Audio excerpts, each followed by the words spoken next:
अस्सलाम वालेकुम। आज के लेक्चर में हम के नियरेस्ट नेबर क्लासिफिकेशन एल्गोरिदम को डिस्कस करेंगे।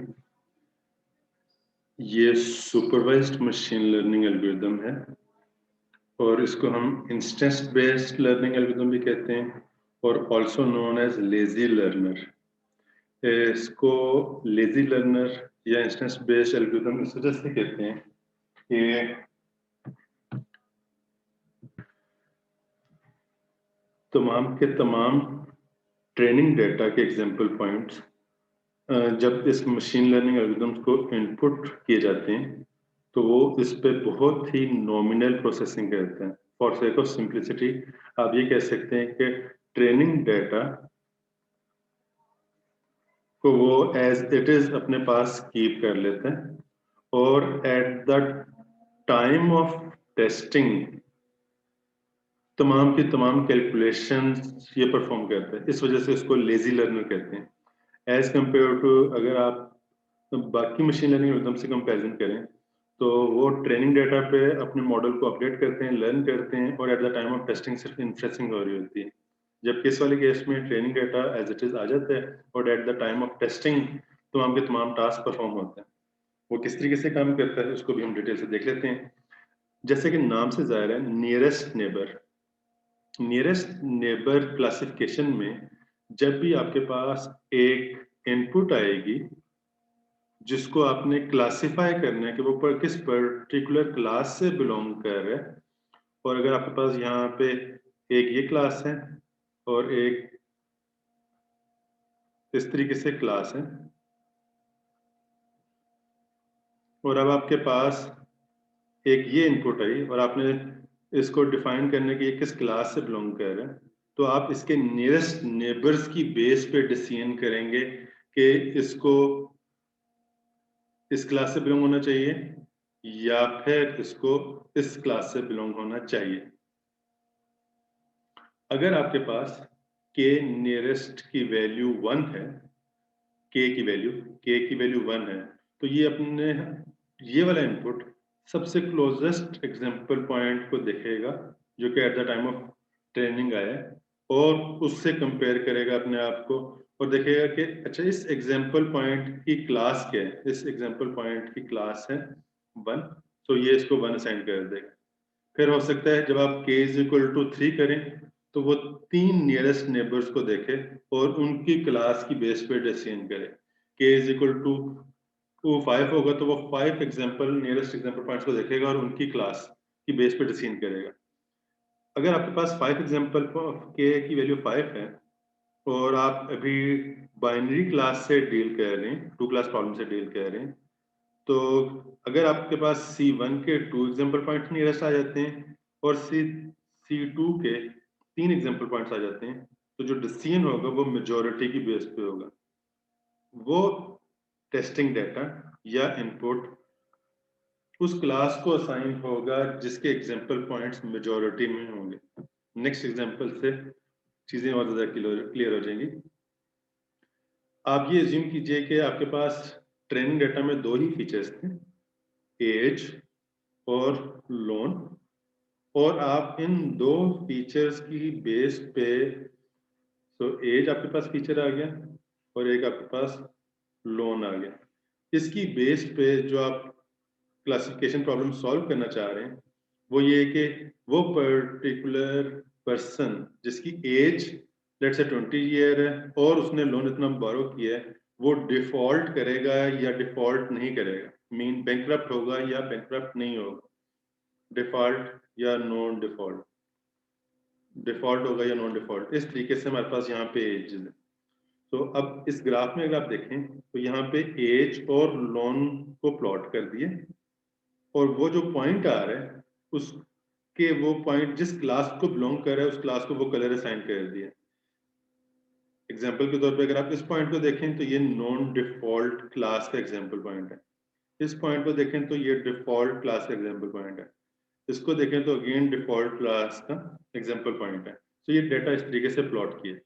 तो हमारे पास ट्रेनिंग डेटा आया और ट्रेनिंग डेटा को हमने अपने पास एज इट इज कीप कर लिया और फॉर सेक ऑफ अंडरस्टैंडिंग अभी हम 2 डायमेंशनल ट्रेनिंग डेटा ले रहे हैं, 2 एट्रीब्यूट ऐसा ट्रेनिंग डेटा ले रहे हैं जिसकी 2 एट्रीब्यूट्स हैं, ताकि आपको क्लैरिटी हो जाए कि KNN एल्गोरिथम किस तरीके से काम करता है। तो ये एग्जांपल पॉइंट्स है, ट्रेनिंग डेटा है, इनको एज इट इज प्लॉट कर दिया और ये हमारे पास क्लासेस आ गई। अब अगर मेरे पास ये टेस्टिंग डेटा आता है और मुझे अब इसको क्लासिफाई करना है, और अगर k की वैल्यू 1 है तो इस टेस्टिंग डेटा से देखा जाएगा कि सबसे क्लोज एग्जांपल पॉइंट कौन सा है। सबसे क्लोज एग्जांपल पॉइंट है ये वाला, जिसकी एज अराउंड 45 है और उसकी जो लोन अमाउंट है वो अप्रोक्सीमेटली 75,000 है। और ये किस क्लास से बिलोंग कर रहा है? ये बिलोंग कर रहा है नॉन डिफॉल्ट से। तो ये जो टेस्टिंग डेटा है, ये इसको जो क्लास असाइन कर दी जाएगी वो for k is equal to 1 non default class assign कर दी जाएगी। सिमिलरली अगर हम k इज इक्वल टू 5 करें तो आप वीडियो को पॉज करें और बताएं क्या आंसर होगा। Very good. जब आप इसके 5 नियरेस्ट नेबर देखेंगे तो आप कहेंगे 1 2 3 4 और 5। अब इन 5 में से जो 3 हैं वो डिफॉल्ट के हैं और 2 जो हैं वो नॉन डिफॉल्ट के हैं। मैक्सिमम किस क्लास से बिलोंग कर रहे हैं? डिफॉल्ट से। तो आप on k is equal to 5 इसको डिफॉल्ट कंसिडर कर देंगे या डिफॉल्ट प्रेडिक्ट कर देंगे। अभी जो हमने बात की कि इसकी क्लोजनेस चेक करेंगे, तो इसकी क्लोजनेस चेक करने के लिए हमारे पास डिफरेंट मेजर्स एग्जिस्ट करते हैं। सॉरी, एक है मैनहट्टन डिस्टेंस, दूसरा है यूक्लिडियन डिस्टेंस, और इसके अलावा भी हमारे पास काफी ज्यादा वेरिएशन एग्जिस्ट करती हैं। इसको अगर आप अंडरस्टैंड करें तो आपने हाई स्कूल में पढ़ा होगा कि अगर आपके पास 2 पॉइंट्स हैं x1 और y1 और एक ये पॉइंट है x2 और y2, और अगर आपको इनके दरमियान डिस्टेंस कंप्यूट करना है तो आप किस तरह डिस्टेंस कंप्यूट कर सकते हैं? डिफरेंट अप्रोचेज हैं। एक कि आप x1 माइनस x2 की absolute value plus y1 minus y2 की एब्सोल्यूट वैल्यू को लें और उसको ऐड कर दें। फिर एक हमारे पास ऑप्शन ये आ सकती है कि आप x1 माइनस x2 का square plus y1 minus y2 का स्क्वायर ले लें, ये भी रिलेशन आ सकती है। या फिर आप इसके साथ स्क्वायर लेके इसका अंडर रूट ले लें, ये आपके पास एक वेरिएशन आ सकती है। सो ये आपके पास ट्रेनिंग डेटा था। हम क्लासिफिकेशन एग्जांपल ले रहे हैं जिसके 2 एट्रीब्यूट्स है x1 और x2। 1 6 0 क्लास से बिलोंग कर रहा है, 2 6 इस क्लास से बिलोंग कर रहा है, 3 7 0 क्लास से एंड सो ऑन। और ये मेरे पास टेस्टिंग डेटा है। और अभी हम जो वैल्यूएशन जो डिस्टेंस कंप्यूट करने के लिए मेजर यूज करने लगे हैं, दैट इज मैनहट्टन।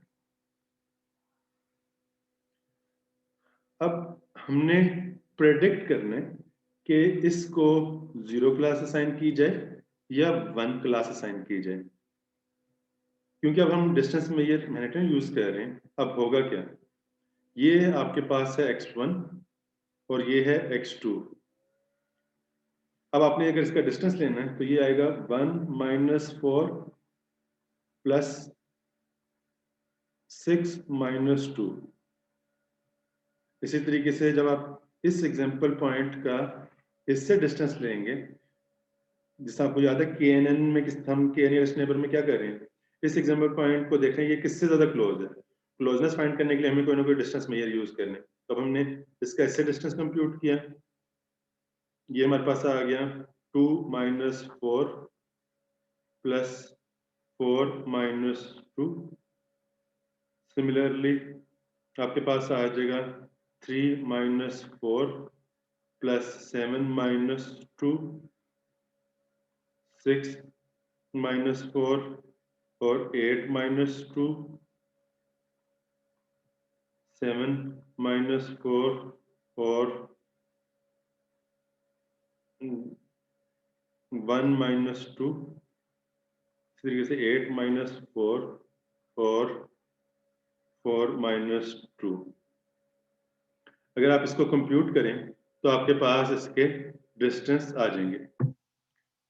सो इसको जब सॉल्व किया तो ये आपके पास इस टेस्टिंग डेटा का तमाम के तमाम एग्जाम्पल पॉइंट से डिस्टेंसेस आ गए। अब आप यहाँ पे ऑब्जर्व कर सकते हैं कि इसको हम लेजी लर्नर क्यों कह रहे थे, कि आपके पास ये ट्रेनिंग डेटा था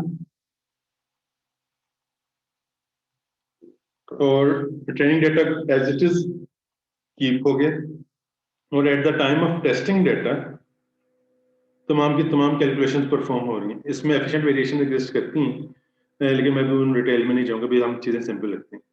तो टेस्टिंग डेटा का इससे डिस्टेंस कंप्यूट कर लिया और हमारे पास आ गया यहाँ पे 7 आ गया, फिर इसी तरीके से इधर 4 आ गया, 6 आ गया, 8 आ गया, 4 आ गया, 6 आ गया।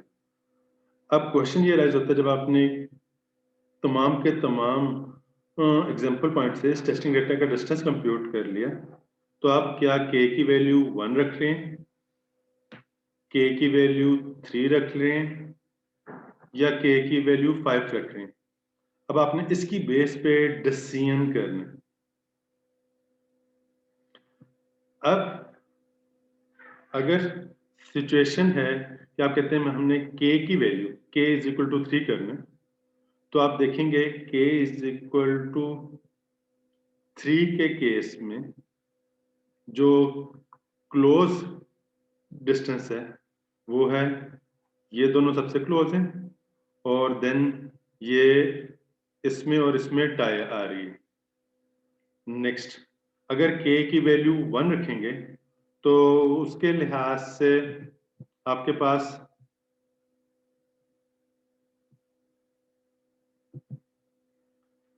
फॉर के इज इक्वल टू 1, तो ये आपके पास दो ऐसे आ रहे हैं जिनका सबसे क्लोज डिस्टेंस है, और ये दोनों डिफरेंट क्लासेस हैं। सिमिलरली के इज इक्वल टू 3 के केस में भी आपके पास 4 क्लोज डिस्टेंस के हैं, 6 आ रहा है। अगेन ये सेकंड हाईएस्ट पे क्लोज डिस्टेंस पे है, लेकिन इसकी जो क्लासेस हैं वो डिफरेंट हैं। और अगर आप के इज इक्वल टू 5 करेंगे तो के इज इक्वल टू 5 के लिहाज से आपके पास जो सबसे क्लोज डिस्टेंस आएगा के इज इक्वल टू 5 के लिए, वो ये वाला आ जाएगा, ये वाला पॉइंट, ये वाला पॉइंट, एग्जाम्पल पॉइंट, देन ये वाला एग्जाम्पल पॉइंट, ये वाला एग्जाम्पल पॉइंट, ये एग्जाम्पल पॉइंट। तो सबसे पहले स्टार्ट कर लेते हैं के इज इक्वल टू 5। के इज इक्वल टू 5 के लिहाज से जब आपने नियरेस्ट नेबर्स को चेक किया तो ये आपके पास 5 नियरेस्ट नेबर आ गए।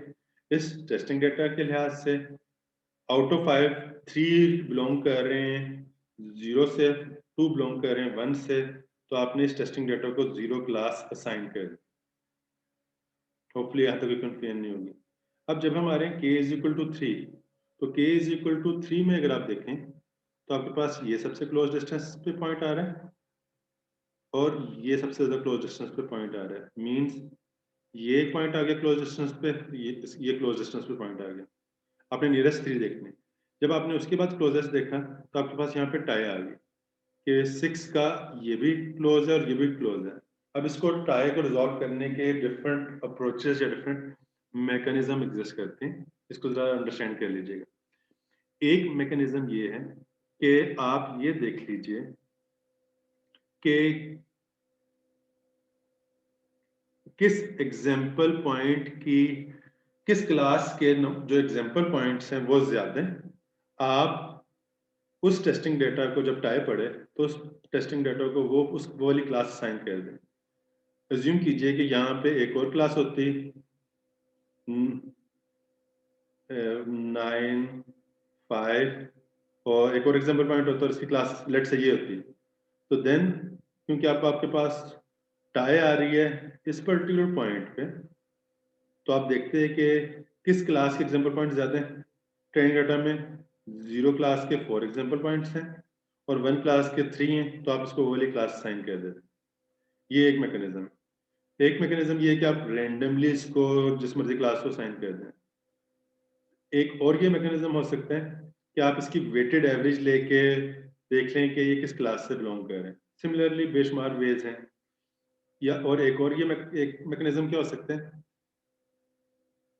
कि आप ये देखें कि ओवरऑल ज्यादा एग्जांपल पॉइंट्स किसके क्लोज हैं जब टाई आ रही है। तो अगर आप देखें यहाँ पे जो डिस्टेंस आ रहा है वो 6 4 6 7 आ रहा है, यहाँ पे आ रहा है 4 6 8, ओवरऑल एग्जाम्पल पॉइंट्स क्लोज हैं क्लास 0 के, तो आप इसको यहाँ पे क्लास 0 असाइन कर सकते हैं। सिमिलरली जब हम k इज इक्वल टू 1 पे आए, k इज इक्वल टू 1 में भी टाई आ रही है, और जो भी हमने टाई को रिजॉल्व करने की स्ट्रेटेजी डिस्कस की थी उनको रिजॉल्व करते हुए आप इस यहाँ पे भी ये डिसीजन कर सकते हैं। सो ये भी हमने एक एवोल्यूशन मेथड के through for different k values देखा कि किस तरीके से KNN क्लासिफिकेशन एल्गोरिथम काम करता है। यहाँ तक कोई क्वेश्चन है, कंफ्यूजन है तो आप मेरे से पूछ सकते हैं। Thank you.